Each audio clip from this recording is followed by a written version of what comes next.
Now let me invite Dr. Santrupt Misra, who is Group Director, Aditya Birla Management Corporation. Uh, Dr. Mishra is going to talk to us about accelerating SDGs in Aditya Birla Group approach. He's going to share with us. Over to you, Santrup. Thank you, MK. Good afternoon, everyone. Thank you for having me on this seminar. Aditya Birla Group is honored and delighted to be a founding member of the Mervyn King Academy. We hope that will go a long way in taking the discourse further. The challenge of making a presentation about your company always is, where do you draw a line between making it a commercial for your company vis-a-vis really tabling issues? That perhaps is a leadership challenge for everyone. I know Mukundan would have struggled with that. Pullman would have struggled with that. But I would try to talk about 7 or 8 elements of how we in Aditya Birla Group are trying to accelerate achievement of sustainable development goals. But at the same time, I would highlight some of the challenges that one struggles with as one goes along, because with so many leaders, we need to find answers to the struggles that corporates are having, because it is not always a question of intent. It sometimes is a question of how. And I think that's where the knowledge sharing platforms are very useful. First of all, one of the biggest challenges is, and we have kind of very pleased that over 100 years we have been able to sustain that thought process and philosophy. The expression of purpose was not there in that form, but there was always an intent to do well by doing good by the Aditya Birla Group. The patriarchs historically always were corporate citizens that thought about building India, building modern India, building a scientific India, creating empowerment for rural India. And everything that Aditya Birla Group in the history did was targeted at that. Many of you may not know, particularly those from outside of India, that we have 52 schools with 54,000 children studying. With our corporate initiatives, we have 1,600 school teachers on our payrolls. Now, did not happen after sustainable development goals came into effect. These have been for decades together a part of the Aditya Birla Group's history. Now, the challenge is, how do you sustain that spirit of community service, spirit of good citizenship in the context of corporate exercise to look good, greed, shareholder value creation that Mr. Pullman referred to a couple of times. And we are very delighted that we have been able to do that. As I was listening to Paul Pullman's reference to the founders of Unilever and their purpose, I just brought out G.D. Birla's life story that was written by a professor, Medha Kudasya. And I found there is a reference there saying, when Mahatma Gandhi went to Noakhali, where there was a communal riot, Birla was concerned that he placed at disposal of Mahatma all resources he could to ensure success of his peacekeeping mission. When Birla learned that money and essential commodities were urgently needed to provide relief to the victims of communal violence, he enlisted cooperation of fellow mill owners by writing to them about the plight of weavers who are practically ruined. We are talking about partnership, industry associations coming together. G.D. Birla did it well back in 1946-50. We have been good at sustaining that culture, and that is helping us to accelerate some of it, and I think we hope we'll continue. Second point Paul mentioned, we have been very successfully able to integrate elements of SDG into our business strategies, our purpose, our thinking. And we have tried to look at our immediate ecosystem where these collaborations are possible. For example, in aluminium, we generate a lot of, in alumina process, we generate a lot of red mud that used to go to landfill. And there was a business use one that Mukundan referred to, the cement business, which is world's third largest, perhaps, cement business now. They could use red mud as an input material. Never the two could come together. Recently, last couple of years, we have brought together something that was a complete waste and was being used for landfill has become valuable and being repurposed and reused. An excellent example of that.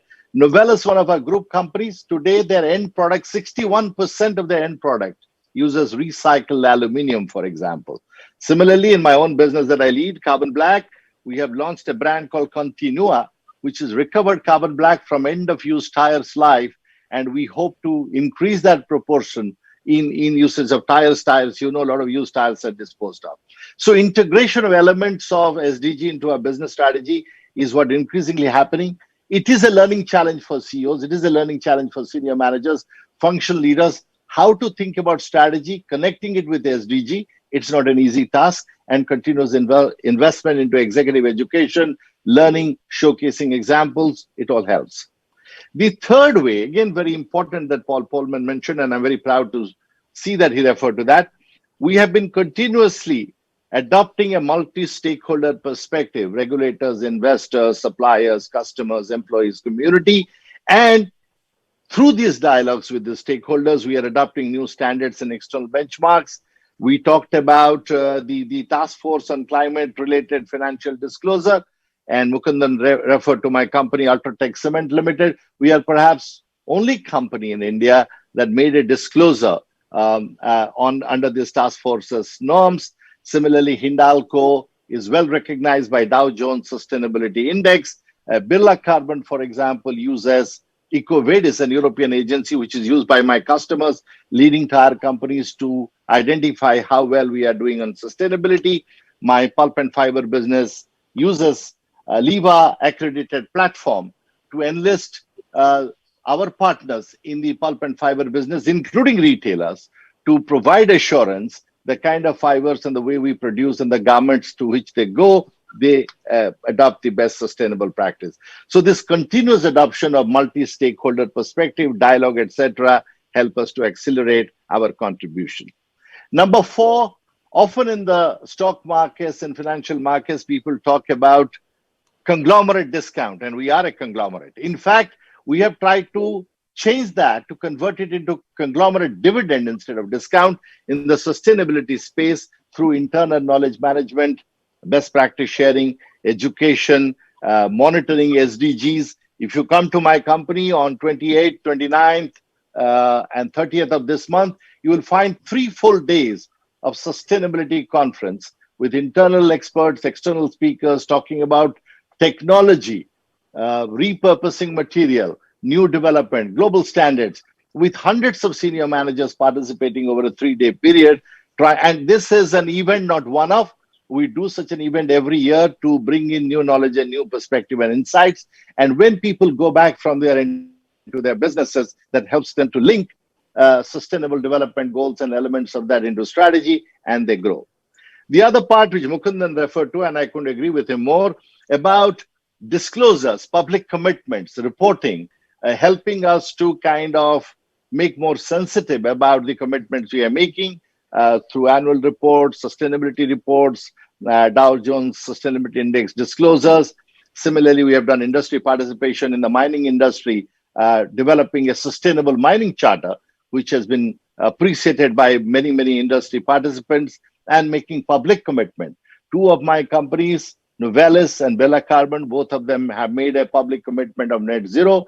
They are working on science-based target initiatives, and declaring net zero is very easy. And we realize that unless we say next few steps, what are we going to do? The stakeholders are not going to believe that. Therefore, we have in both cases given a timeline to say that we will come back to you with a science-based target initiative within a certain time frame, so that our commitment about 2050 is believable, because otherwise, who knows? We don't know, next month, next week, who knows about 2050. So this public commitment disclosures as one way of accelerating sustainable development goals.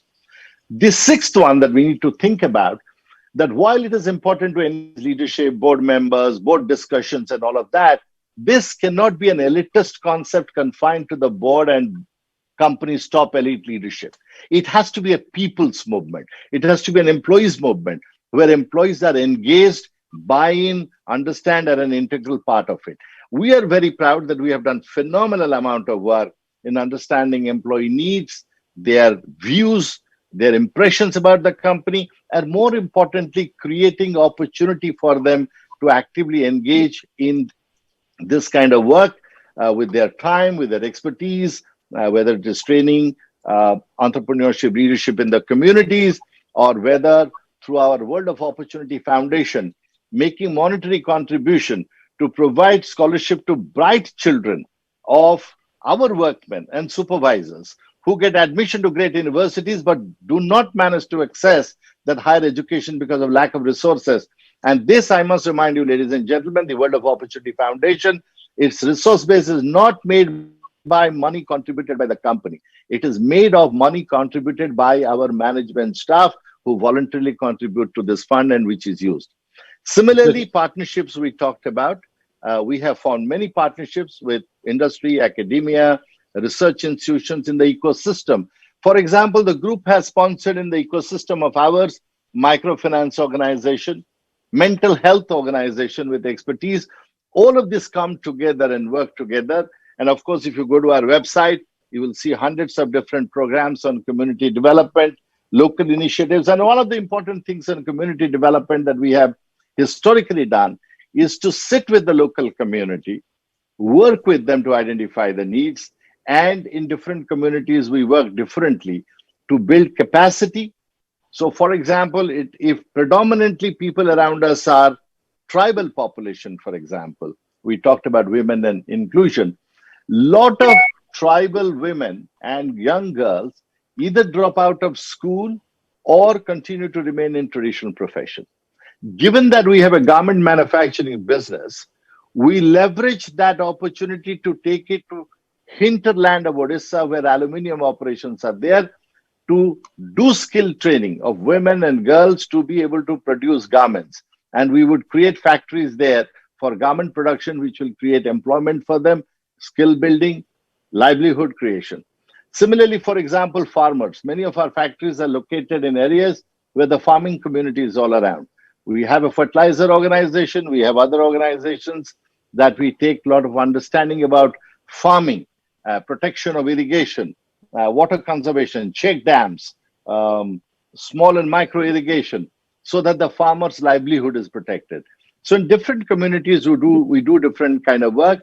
We have realized over a period of time that what we do in one part, there are always lessons for another part of the organization. And one of the challenges in large corporations is how fast can you move knowledge around, experiences around to benefit the communities. And I'm very proud that my colleagues have done a terrific and phenomenal job of doing that. Now, what are the challenges going forward? I think sustaining all these initiatives, there's an ever-growing expectation from stakeholders. I think sometimes corporates have the risk of getting overwhelmed with those expectations. So expectation management, purposive action, let the action speak rather than you becoming kind of an advertorial organization, advertising all the time how good a guy you are and what wonderful things are doing. So we are trying to all the time retain that sense of humility, that sense of service, and that sense of purpose that keeps our people grounded, that they believe that these actions are relevant and important that they are doing. And we hope that we will be able to sustain that. Thank you so much, MK. Thank you for inviting me. Thank you, Santrupt. I think in a nutshell, in such a short period, you have really shared some very great messages. I particularly like your opening one, do well by doing good, and the spirit of partnership by the founder, Mr. G.D. Birla himself. I mean, the man I was growing when I used to only hear the stories from my father about, but Mr. Aditya Birla and Kumar Birla and you guys, I had the privilege to know so closely. So the second important thing that I think your shift from conglomerate discount to the conglomerate dividend is absolutely a major thing that you have done. And I'm aware of this sustainability conference in house that happens every year, and I have keenly following it, and that connects to it's no more a elitist movement within Aditya Birla Group, because you're involving so many group companies, so many employees of those group companies. So thank you for all that, Santrupt. A round of applause for Dr. Santrupt Misra. Thank you.